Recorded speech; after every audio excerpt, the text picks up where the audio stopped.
তো হে ভিউয়ার্স, কেমন আছেন সবাই? আশা করব সবাই ভালো আছেন। তো আজকে আমরা এক্সপ্লেন করছি the count of Monte Christo মুভিটা। আর এই মুভিটা বানানো হয়েছে খুবই সুন্দর একটা গল্প নিয়ে। তো এই জন্য আমি বলবো ভিডিওটা শেষ পর্যন্ত দেখার জন্য, আর নয়তো অনেক কিছুই মিস করে ফেলবেন। তো চলুন কথা আর না বাড়িয়ে শুরু করি আজকের ভিডিও। তো এই গল্পের শুরুতে আমরা দেখতে পারি খুবই ভয়ঙ্কর একটা জেল, যেটা কিনা সমুদ্রের মধ্যে কোনো একটা দ্বীপের মধ্যে বানানো হয়েছিল। আজকে এখানে নতুন কিছু কয়েদিকে আনা হয়েছে, যার মধ্যে অ্যাডমন্ড নামের একটা লোক ছিল। আর যখন অ্যাডমন্ডকে এখানের ওয়ার্ডেনের কাছে নিয়ে আসা হয়, তখন সে ওয়ার্ডেনকে বারবার করে রিকোয়েস্ট করা শুরু করে। সে বলে, প্লিজ স্যার, আমাকে এখান থেকে যেই কোনো ওয়েতে বের করুন, কারণ আমি কোনো অপরাধ করিনি, আমাকে বিনা অপরাধে এখানে পাঠিয়ে দেওয়া হয়েছে।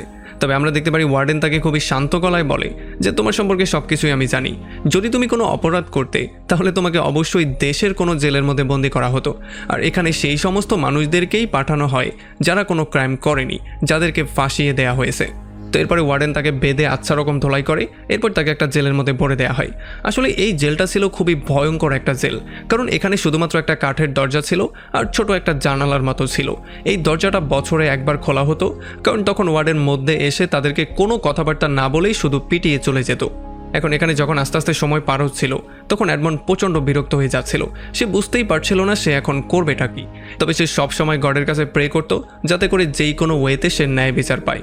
আর আমরা দেখতে পারি সে দেয়ালের মধ্যে এটা লিখেও দিত যে গড একদিন না একদিন আমাকে ন্যায় বিচার দিয়েই ছাড়বে। তবে যখন এমন করতে করতে পুরো 12টা বছর পার হয়ে যায়, তখন অ্যাডমিন একেবারে মন থেকে ভেঙে পড়া শুরু করে। আর গডের উপর থেকে তার বিশ্বাসও দিন দিন উঠে যাচ্ছিল, কারণ সে বুঝতেই পারছিল না যে কেন গড তার দিকে তাকাচ্ছে না, কেন গড তাকে ন্যায় বিচার দিচ্ছে না। তবে তখনই হঠাৎ করেই একদিন তার সেলের মাটিটা কাঁপা শুরু করে, আর হঠাৎই ভেতর থেকে কিছু একটা উপরে আসা শুরু করে। যদিও এটা দেখার পরে প্রথমে অ্যাডম্যান একটু বেশিই ভয় পেয়ে যায়, সে বুঝতেই পারছিল না কি হচ্ছে তার সাথে। তবে একটু পরে সে দেখতে পারে যে গর্ত খুঁড়ে একটা মানুষের মাথা বেরিয়ে এসেছে।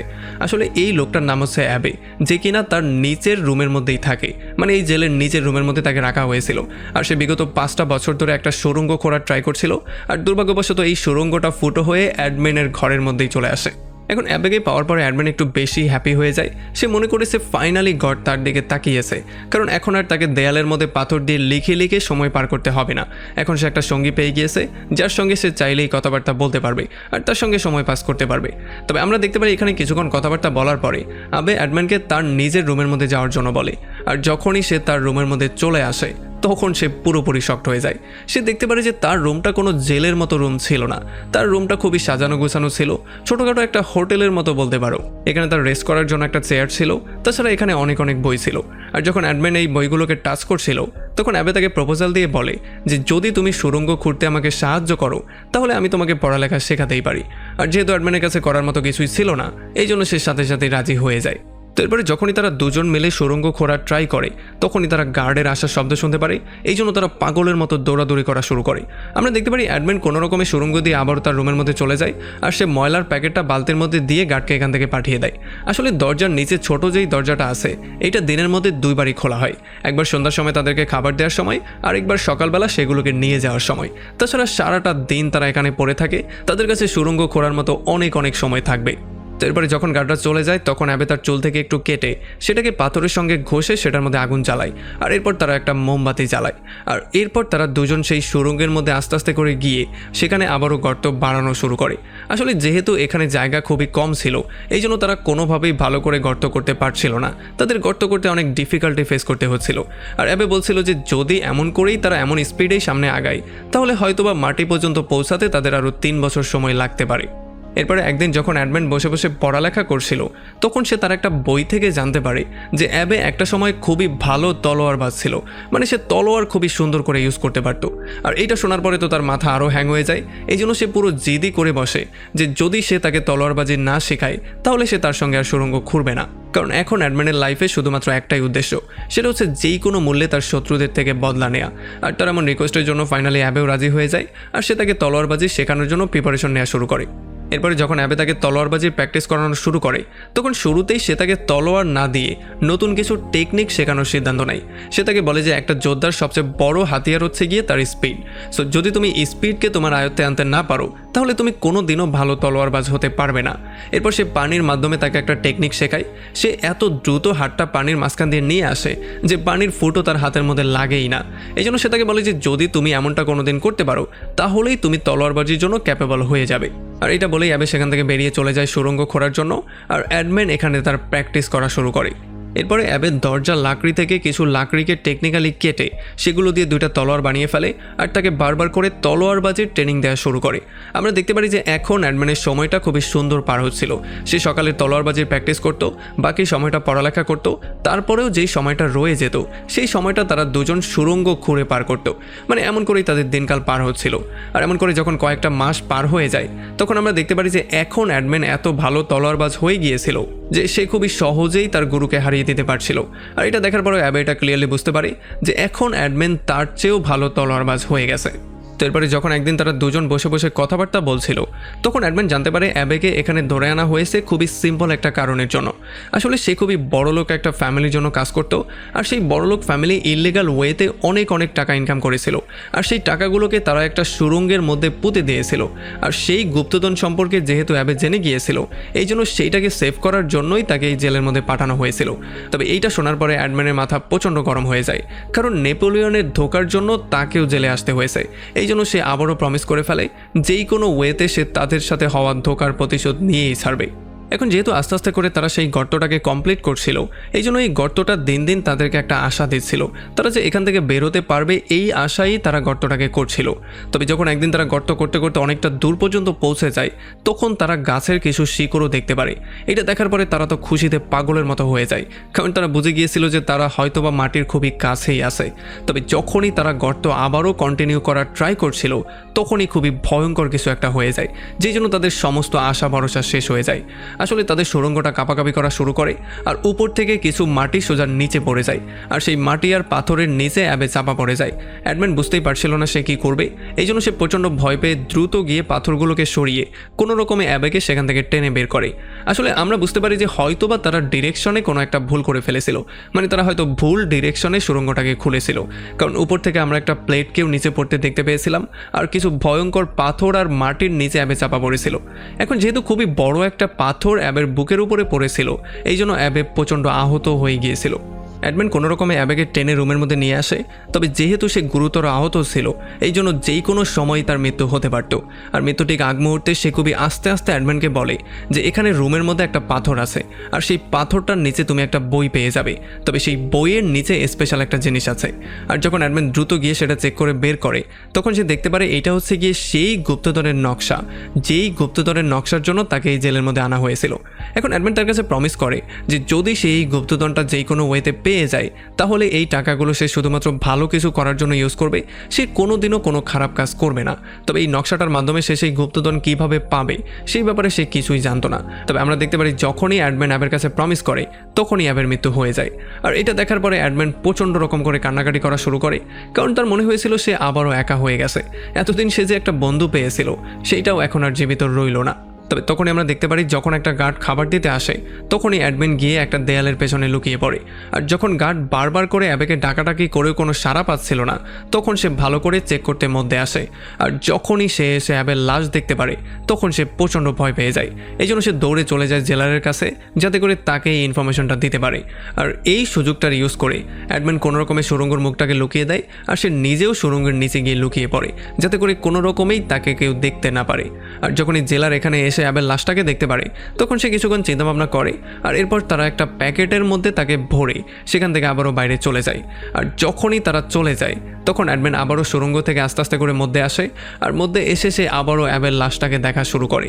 তবে এইবার যখন সে লাশটাকে ভালো করে দেখছিল তখন তার মাথায় একটা আইডিয়া চলে আসে।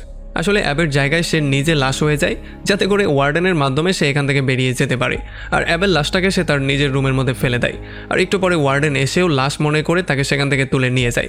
আসলে যেহেতু এই জেলটা একটা ভয়ঙ্কর দ্বীপের মধ্যে ছিল এই জন্য তাদের কাছে সমুদ্রের মধ্যে লাশটাকে ফেলে দেওয়া ছাড়া অন্য কোনো ওয়েও ছিল না। এই জন্য তারা সিদ্ধান্ত নেয় তারা সমুদ্রের মধ্যেই লাশটাকে ফেলে দেবে। আর তারা এই কাজটা খুবই দ্রুত করতে চাইছিল কারণ আজকে একটা তুফান হওয়ার সম্ভাবনা ছিল। তবে তখনই আমরা দেখতে পারি অ্যাডমিনের রুমের মধ্যে একটা গার্ড যায় তাকে খাবার দেওয়ার জন্য। তবে যখন বারবার করে ডাকার পরেও সে কোনো রা শব্দ করছিল না, তখন তার একটু সন্দেহ হয়ে যায়। এই জন্য সে দরজা খুলে মধ্যে গিয়ে চেক করে। তবে এখানে সে অ্যাডম্যানকে পায় তো নাই, বরং এখানে সে অ্যাবের লাশটাকে পেয়ে যায়। এই জন্য সে দৌড়ানো শুরু করে ওয়ার্ডেনকে এই খবরটা জানানোর জন্য, কারণ তারা ভুল মানুষকে নিয়ে ফেলে দিচ্ছে। এদিকে যখনই ওয়ার্ডেন তাকে পানির মধ্যে ফেলতে যাচ্ছিল, তখনই সেই গার্ড জোরে জোরে চিৎকার করে তাকে খবরটা জানানো শুরু করে। তবে যেহেতু এখানে তুফানের পরিস্থিতি চলছিল আর সমুদ্রের ঢেউ বারবার করে পাথরের সাথে ধাক্কা লাগছিল, এই জন্য শব্দের জন্য ওয়ার্ডেন তার কোনো কথাই শুনতে পাচ্ছিল না। সে তার কথাগুলো শোনার ট্রাইও করে। তবে এই সুযোগটা কাজে লাগিয়ে অ্যাডম্যান ওয়ার্ডেনের চাবিটাকে তার কোমর থেকে চুরি করে ফেলে, আর এই জন্য সে একটা টান খেয়ে যায়। আর এই টানের জন্য অ্যাডম্যানের সঙ্গে সঙ্গে ওয়ার্ডেনও পানির মধ্যে পড়ে যায়। আর যখনই অ্যাডম্যান পানির মধ্যে পড়ে, তখন সে সেই চাবিটার সাহায্যে প্রথমে তাকে ফ্রি করে, আর এরপর যখন সে সাঁতরে উপরে আসে, তখনই সে তার পেছনে ওয়ার্ডেনকে পেয়ে যায়। ওয়ার্ডেনকে দেখার পরে তার মাথা প্রচণ্ড গরম হয়ে যায়, আর এত বছরের রাগ সে তার উপরে ছাড়ে, আর সে তাকে নির্মমভাবে পানির মধ্যে ডুবিয়ে মারে। আর এরপর সে আগে পেছনে কোনো কিছু চিন্তা না করে সমুদ্রের মধ্যে সোজা সাঁতরানো শুরু করে। সে জানতো না সে কোন দিকে যাবে, কোথায় গেলে সে মুক্তি পাবে, তবে সে সাঁতরেই যাচ্ছিল। আর পরদিন সকালবেলায় আমরা দেখতে পারি সে কোনো রকম একটা আইল্যান্ডে চলে আসে। আসলে আমরা জানি না কিভাবে, তবে সে জীবিত এই আইল্যান্ডে চলে এসেছিল। আসলে অ্যাডম্যান নিজেও বুঝতে পারছিল না সে জীবিত কী করে আইল্যান্ডে চলে আসলো। এই জন্য সে পাগলের মতো দৌড়াদৌড়ি করা শুরু করে। আসলে সে একটু ফুর্তি করার ট্রাই করে, কারণ এতগুলো বছর পরে সে ফ্রি হয়েছে। তবে এরপরে সে যেটা দেখতে পারে, সেটা দেখার পরে তো সে পুরোপুরি শকড হয়ে যায়। সে দেখতে পারে সে এখনও ফ্রি হয়নি, কারণ একটা ডাকাতের গ্রুপ এখানে বসেছিল, যারা বসে বসে তারা এই দৌড়াদৌড়ি দেখছিল। এখন অ্যাডম্যানের মনে হয় হয়তোবা তাকে মেরে ফেলা হবে। তবে তখন ডাকাতের যে লিডার ছিল, যার নাম লুইজি, সে তাকে একটা শেষ সুযোগ দেওয়ার সিদ্ধান্ত নেয়। সে বলে যে তোমাকে আমি ফ্রি করে দিব, তবে এর বদলে আমাদের গ্রুপে থাকা একটা বেইমানের সঙ্গে তোমাকে ফাইট করতে হবে, যাকে এমনিতেও আমরা জীবিত পুঁতে ফেলতাম, তবে তাকেও একটা শেষ সুযোগ দেয়া যায়। আসলে যদি অ্যাডম্যান জিতে যায় তাহলে তাকে জীবিত ছেড়ে দেওয়া হবে, আর যদি সেই লোকটা জিতে যায় তাহলে তাকে আবারও দলে নিয়ে নেওয়া হবে। তবে যে হারবে তাকে মেরে ফেলতে হবে, মানে অ্যাডম্যান হারলে অ্যাডম্যান মারা যাবে, আর ওই লোকটা হারলে ওই লোকটাকে মরতে হবে। আর খুব শীঘ্রই তাদের মধ্যে মারামারি শুরু করে দেওয়া হয়। আমরা দেখতে পারি সেই লোকটা খুবই ভালো একজন তলোয়ারবাজ ছিল, এই জন্য সে একটা ছুরির মাধ্যমে তার উপরে বারবার করে আক্রমণ করার ট্রাই করে। তবে যেহেতু অ্যাডম্যান অ্যাবের কাছ থেকে খুবই সুন্দর সুন্দর টেকনিক শিখেছিল, এই জন্য সেইটা এখন সে কাজে লাগানোর সিদ্ধান্ত নেয়। আর সেই টেকনিকটা খুবই কাজেও লাগে। অনেকগুলো আক্রমণ করার পরেও সেই লোকটা কোনোভাবেই তাকে টাচ পর্যন্ত করতে পারছিল না। আর একটু পরে যখনই অ্যাডম্যান সুযোগ পেয়ে যায়, তখনই সে তাকে মাটিতে শুইয়ে দেয় আর তার গলার মধ্যে সে চাকুটা ধরে। তবে তাকে মারার জায়গায় সে লিডারকে বলে যে আমরা দুজনেই তোমার জন্য কাজ করব, একজন ডাকাতকে তো পাওয়া এত সহজ ব্যাপার না, সো শুধু শুধু একজনকে আমরা কেন মেরে ফেলবো? যদি আমরা দুজনেই তোমার হয়ে কাজ করি তাহলে তোমারই হয়তো ভালো হতে পারে। আর আমরা দেখতে পারি ডাকাতদের লিডার তার এই কথায় কনভিন্স হয়ে যায়, আর তার দয়া দেখার পরেও সে তার উপরে ইমপ্রেস হয়ে যায়। এই জন্য সে তাদের দুজনকেই সুযোগ দেওয়ার সিদ্ধান্ত নেয়। এরপরে যখন তারা জাহাজে ছিল, তখন অ্যাডম্যান এখানে লিডারকে তার সমস্ত ঘটনাটা বলে, আর সে তার লাইফের লক্ষ্য সম্পর্কে বলে। আর এই জন্য লিডারও তাকে ফ্রি করে দেয়, যাতে করে সে তার লক্ষ্য পর্যন্ত গিয়ে পৌঁছাতে পারে। আর আমরা দেখতে পারি সেই লোকটা যার সাথে সে মারামারি করেছিল, যার নাম হচ্ছে জ্যাকোবো, সেও তার সঙ্গে থাকারই সিদ্ধান্ত নেয়, কারণ সে তার জীবনটাকে সেভ করেছিল। আর এরপর তারা দুজন নিচে আসার পরে সে জ্যাকোবোকে একটা নৌকার ব্যবস্থা করতে বলে, আর এতক্ষণ সময়ে সে তার একটা পার্সোনাল কাজ করার জন্য চায়। তো এরপরে অ্যাডম্যান লুকিয়ে চলে আসে তার পুরনো মালিকের কাছে। আর এখানে আসার পরে সে দেখতে পারে এখানে সিচুয়েশন পুরোপুরি বদলে গেছে, কারণ তার জেলে যাওয়ার খবর শোনার পরে তার বাবারও মৃত্যু হয়ে গিয়েছিল। আর এটা শোনার পরে অ্যাডম্যান পুরোপুরি ভেঙে পড়ে, কারণ তার বাবাই ছিল একমাত্র কেউ যে কিনা তাকে সমস্ত জায়গায় সাপোর্ট করতো। তবে এরপরে সে যেটা শুনতে পারে, সেটা শোনার পরে তো সে আরও বেশি শকড হয়ে যায়। আসলে সে জানতে পারে তার যেই বেস্ট ফ্রেন্ড ছিল, সেই মন্টেগোই তাকে এই কেসের মধ্যে ফাঁসিয়ে দিয়েছিল। আর তার জেলে যাওয়ার পরে সে তার ওয়াইফ মার্সিডিজকেও বিয়ে করে নিয়েছিল। তো এরপরে অ্যাডম্যান আর জ্যাকোবো একটা নৌকা নিয়ে সমুদ্রের মধ্যে বেরিয়ে পড়ে। তারা আসলে সেই দিকে যাচ্ছিল যেই দিকে সেই গুপ্তধনটার কথা বলা হয়েছে। তারা কয়েকটা দিন জার্নি করার পরে ফাইনালি একটা আইল্যান্ডে চলে আসে, আর এখানে চারপাশে সেই গুপ্তধনটা খোঁজা শুরু করে। তবে অনেক অনেক খোঁজার পরেও তারা কোনো জায়গায় কোনো গুপ্তধন পাচ্ছিলই না, এই জন্য তারা ব্যাক করারই সিদ্ধান্ত নিয়েছিল। তবে তখনই অ্যাডম্যানের মাথায় আসে যে হয়তোবা পানির নিচে কিছু থাকতে পারে। এই জন্য সে যখন পানির নিচে যায়, তখন এখানে সে একটা গোপন সুড়ঙ্গ পেয়ে যায়। আর এই সুড়ঙ্গর মধ্যে সে একটা পুকুরের মতো পেয়ে যায়। আর যখনই সে পুকুরের মধ্যে লাফ দিয়ে নিচে যায়, তখনই এখানে সে কিছু বাক্স পেয়ে যায়। আর একটা বাক্স খোলার সঙ্গে সঙ্গেই সে অনেকগুলো স্বর্ণ মুদ্রা পেয়ে যায়। এটা দেখার পরে তো জ্যাকোবো প্রচণ্ড খুশি হয়ে গিয়েছিল, আর সে নৌকাটা পুরো ভরে ফেলেছিল স্বর্ণ মুদ্রা দিয়ে। তবে আসলে এখানে যত গুপ্তধন ছিল সেই সব কিছু নিয়ে যাওয়ার জন্য তাদের বিশাল বড় একটা জাহাজের দরকার ছিল। যদিও জ্যাকব এগুলো পাওয়ার পরে খুবই হ্যাপি ছিল, তবে অ্যাডম্যান কোনোভাবেই এগুলো পাওয়ার পরে হ্যাপি ছিল না, কারণ তার মধ্যে এখন পর্যন্ত প্রতিশোধের নেশাটাই ছিল।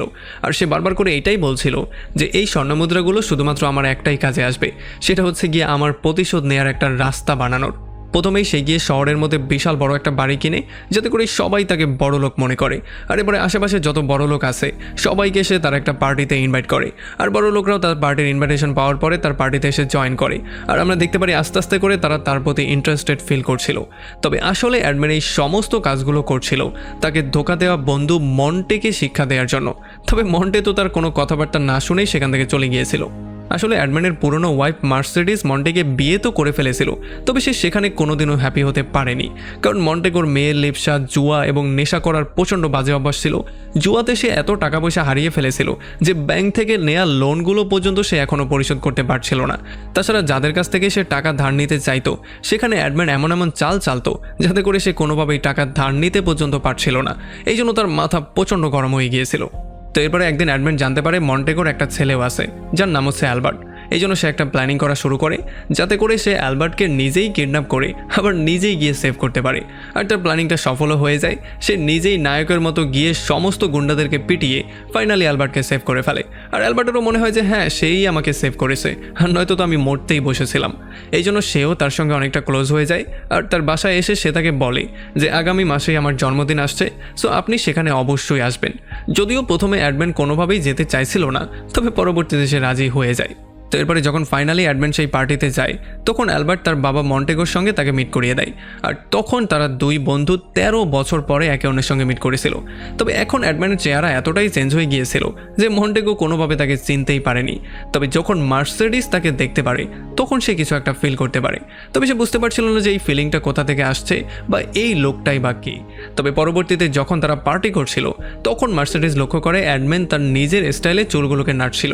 আর এটা দেখার পরে সে এটা ক্লিয়ারলি বুঝতে পারে যে এইটাই হচ্ছে অ্যাডম্যান, কারণ এইটা ছিল আগের অ্যাডম্যানের একটা বাজে অভ্যাস। যাই হোক, এখন যেহেতু অ্যাডম্যান জানতো মন্টেগোর অনেক টাকার দরকার, এই জন্য সে গিয়ে তার সামনে চাপা মারা শুরু করে। সে বলে যে আমি একটা জায়গায় একটা বিশাল বড় গুপ্তধনের সন্ধান পেয়েছি, আর কালকেই এক জাহাজ স্বর্ণমুদ্রা আমার এখানে এসে পৌঁছাবে। আর সে উইলফোর্ড নামের একটা লোককে বলে সেখান থেকে সেগুলোকে ছাড়িয়ে আনার জন্য। আসলে উইলফোর্ড হচ্ছে কি এখানে করাপ্টেড একজন ম্যাজিস্ট্রেট, যার কথাতেই কিনা এখানে সমস্ত পুলিশ ফোর্স কাজ করে। এই জন্য তার সঙ্গে হাত মিলিয়ে সে এগুলোকে মুক্ত করার প্ল্যানিং করেছিল। তবে যখন এখান থেকে অ্যাডম্যান চলে যায় তখন রাতের বেলায় উইলফোর্ড মন্টেগোর সঙ্গে মিলে এখানে তার স্বর্ণের জাহাজটা আসার আগেই লুট করার প্ল্যানিং করে। আর এই প্ল্যানিংটা শোনার পরে মন্টেগো তাকে বলে যে আমার কাছে একটা লোক আছে যে কিনা এই কাজটা করতে পারে। আসলে তখন আমরা জানতে পারি যে অ্যাডম্যানকে জেলে পাঠানোর পেছনেও এই তিনজনেরই হাত ছিল। এই জন্য অ্যাডম্যান নতুন একটা প্ল্যান করে তাদের তিনজনকে এক জায়গায় আনার প্ল্যান করেছে। একটু পরে মার্সিডিজ লুকিয়ে অ্যাডম্যানের ঘোড়ার গাড়ির মধ্যে চলে আসে, আর এখানে সে তার কাছে কনফেস করে কান্নাকাটি করা শুরু করে। সে বলে যে মন্টেগো তাকে ধোঁকা দিয়েছে, সে বলেছে অ্যাডম্যানের ফাঁসি হয়ে গেছে, এই জন্য বাধ্য হয়ে তাকে আমার বিয়ে করতে হয়েছে। তবে এগুলো শোনার পরেও অ্যাডম্যানের তেমন কিছুই যায় আসে না। অ্যাডম্যানের মাথার মধ্যে এখন শুধু প্রতিশোধের নেশা। সে চিন্তা করছিল যদি সে এখন তাকে সত্যিটা বলে দেয় তাহলে হয়তোবা সে আর প্রতিশোধ নিতে পারবে না। এই জন্য সে তাকে সেখান থেকে বাসায় পাঠিয়ে দেয়। তো এরপরে আমরা দেখতে পারি অ্যাডভেন্টের সেই স্বর্ণের জাহাজটাকে লুট করে ফেলা হয়, আর যে লুট করেছে সে ছিল মন্টেগোরই লোক। আসলে এই লোকটাই ছিল সেই লোকটা যে কিনা অ্যাডম্যানকে জেলে পাঠাতে সাহায্য করেছিল। আর এখন সে মনে করছিল যে বাহ, খুবই সহজেই স্বর্ণের জাহাজটা চুরি করে ফেললাম। তবে আসলে তখনই এখানে গার্ডরা চলে আসে আর তাকে সেখানে বন্দি করে ফেলে। যদিও সে সেখান থেকে পালিয়ে যাওয়ার ট্রাই করে, তবে তখন তার সামনে অ্যাডম্যান চলে আসে। এই জন্য সে অ্যাডম্যানের সঙ্গে ফাইটও করার ট্রাই করে, তবে অ্যাডম্যান খুব সহজেই তাকে ধোলাই করে তার গলায় ফাঁসির রশি ঝুলিয়ে দেয়। আর মৃত্যুর ঠিক আগ মুহূর্তে সে তাকে তার নিজের পরিচয়টা দেয়, যাতে করে সে এই জিনিসটা বুঝতে পারে যে আসলে তার মৃত্যুটা কেন হচ্ছে। তো এরপরে এখন পালা ছিল ম্যাজিস্ট্রেট উইলফোর্ডের। আসলে তখন ম্যাজিস্ট্রেট উইলফোর্ডই নেপোলিয়নের চিঠি পেয়ে অ্যাডম্যানকে এই কেসের মধ্যে ফাঁসিয়ে দিয়েছিল আর তাকে জেলে পাঠাতে সাহায্য করেছিল। আসলে যদিও ম্যাজিস্ট্রেটের বাবা নিজেই ছিল নেপোলিয়নের ভক্ত, তবে পাওয়ার জন্য সে নিজেই তার বাবাকে খুন করে এই কেসের মধ্যে অ্যাডম্যানকে ফাঁসিয়ে দিয়েছিল। আর এখন অ্যাডম্যান চালাকি করে এই সমস্ত ব্যাপারগুলো উইলফোর্ডের মুখ থেকে বেরো করিয়ে ফেলে। আর উইলফোর্ডও ফরফর করে সমস্ত ব্যাপারগুলো বলে দেয়, কারণ সেটা খুব ভালো করেই জানতো যে অ্যাডম্যান কোনোভাবেই এইটা কোর্টে গিয়ে প্রমাণ করতে পারবে না। তবে আসলে এখানে পুলিশ আর জাজ অলরেডি ছিল, যারা সমস্ত ব্যাপারগুলো শোনার পরে তাকে অ্যারেস্ট করে সেখান থেকে নিয়ে চলে যায়। এখন বেচারা মন্টেগো, যে কিনা পুরোপুরি কাঙাল হয়ে গেছে, সে এখান থেকে পালিয়ে যাওয়ার ট্রাই করে। তবে মার্সিডিজ তার সঙ্গে যাওয়ার জন্য সরাসরি না করে দেয়। আর মার্সিডিজ তাকে এটাও ক্লিয়ার করে জানিয়ে দেয় যে তাদের যেই ছেলে অ্যালবার্ট আছে, সে আসলে তাদের ছেলে না, সে হচ্ছে তারও অ্যাডম্যানের ছেলে। কারণ যখন অ্যাডম্যান জেলে গিয়েছিল তখন সে প্রেগনেন্ট অবস্থায় ছিল, এই জন্যই বাধ্য হয়ে সে মন্টেগোকে বিয়ে করেছে। আর নয়তোবা মন্টেগোকে সে কোনোদিনও বিয়ে করতো না। আর এটা শোনার পরে মন্টেগোর মাথা প্রচণ্ড গরম হয়ে যায়, সে এখানে ভাঙচুর করা শুরু করে। তবে তার কাছে কোনো অপশনও ছিল না, এই জন্য সে একটা ঘোড়ায় করে সেখান থেকে দ্রুত পালিয়ে চলে যায়। সে চলে আসে একটা পুরনো জায়গার মধ্যে, যেখানে তাদের চুরি করা সমস্ত জিনিসগুলো তারা লুকিয়ে রাখতো। তবে এখানে যখন সে প্রথম সিন্দুকটা খোলে তখন সেটার মধ্যে বালু পায়, আর প্রত্যেকটা সিন্দুকের মধ্যেই কিছু না কিছু ছিল, মানে তাদের স্বর্ণ মুদ্রাগুলো এখান থেকে কে যেন গায়েব করে দিয়েছিল। আর একেবারে শেষ সিন্দুকটার মধ্যে সে একটা দাবার গুটি পেয়ে যায়, যেটা কিনা মন্টেগোই অ্যাডম্যানকে একটা সময় দিয়েছিল। আর এইটা দেখার সঙ্গে সঙ্গে সে এটা ক্লিয়ারলি বুঝতে পারে যে আসলে সেই লোকটা ছিল অ্যাডম্যান। আর তখনই অ্যাডম্যান তার সামনে চলে আসে। তবে অ্যাডম্যানকে দেখার পরে প্রচণ্ড রাগের মাথায় এসে সে তার তলোয়ার বের করে অ্যাডম্যানকে মারার ট্রাই করে।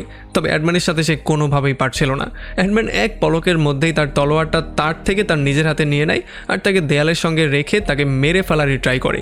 কিন্তু একেবারে শেষ মুহূর্তে অ্যালবার্ট তাদের দুজনের মাঝখানে চলে আসে, আর সে এসে বলে যে আমি যেই কোনো ওয়েতে আমার বাবাকে সেভ করেই ছাড়বো।